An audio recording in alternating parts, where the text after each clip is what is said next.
أعوذ بالله من الشيطان الرجيم. بسم الله الرحمن الرحيم. ويسألونك عن الجبال فقل ينسفها ربي نسفا فيذرها قاعا صفصفا لا ترى فيها عوجا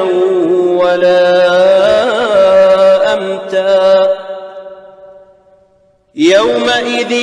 يتبعون الداعي لا عوج له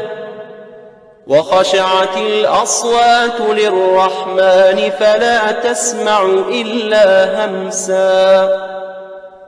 يومئذ لا تنفع الشفاعة إلا من أذن له الرحمن ورضي له قولا يعلم ما بين أيديهم وما خلفهم ولا يحيطون به علما وعنت الوجوه للحي القيوم وقد خاب من حمل ظلما ومن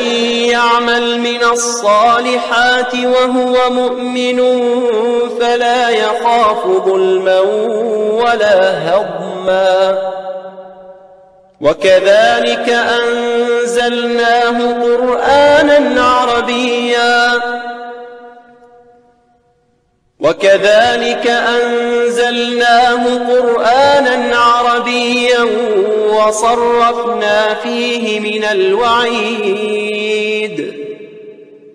وصرفنا فيه من الوعيد لعلهم يتقون أو يحدث لهم ذكرا فتعالى الله الملك الحق ولا تعجل بالقرآن من قبل أن يقضى إليك وحيه وقل رب زدني علما